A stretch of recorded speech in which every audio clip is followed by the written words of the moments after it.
Yeah, you really want to watch out for wet roads and potentially slick and hazardous travel. We haven't had issues with flooding or flash flooding overnight, but the rain has been sufficient enough that roads are wet and you could even have standing water in spots, especially as you head into northern Kentucky. The Max Track showing some of the showers that are hanging around where the rain is heavier, right up I-75 towards Covington. And then as you drop into our southeastern counties down towards Harlan, Letcher County, Bell County, there's some heavier rain pushing through. You can see that slug moving into our southeastern counties. But we've had a bit of a gap developing, some drier air cutting in. But it's still raining. It's just not as heavy as it was overnight. That telltale swirl is, of course, Zeta. It is rapidly moving into the mountains after landfall last night. So you've got a flood watch northwest. You've got a flash flood watch southeast. The majority of the LAX 18 viewing area not under either of those.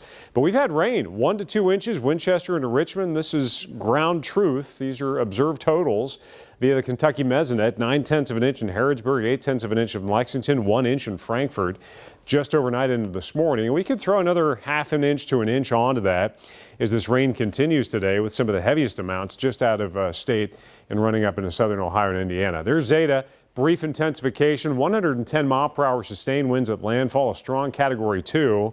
And now it's North Georgia moving into the mountains and rapidly pushing off towards Virginia later on today.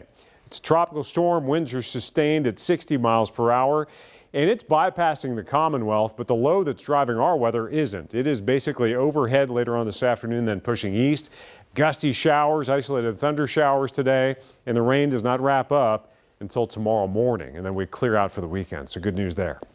50s north, 60s south. That's about where temperatures are going to stay today. There won't be a lot of movement. But I wanted to show you overnight lows because going to Saturday morning with clouds clearing out and cooler air in place, got a pretty good chance to get down to around freezing. Frost freeze potential for Saturday morning. But then you get into Monday morning, a more substantial wave of colder air coming in late in the weekend with a cold front Sunday night. That could set us up for our potential first hard freeze, lows in the upper 20s.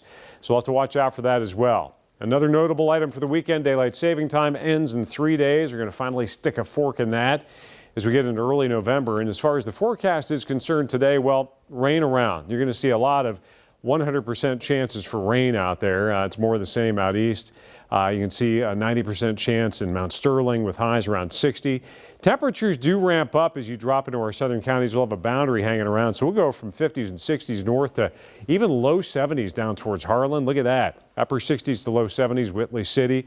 And then temperatures backing off a little bit, mid 60s up towards Stanford. So we'll have a range as far as the precipitation goes, and times it'll be heavier in spots, and definitely a range temperature-wise with that spread from the 50s north to around 70 south, and Lexington splitting the difference.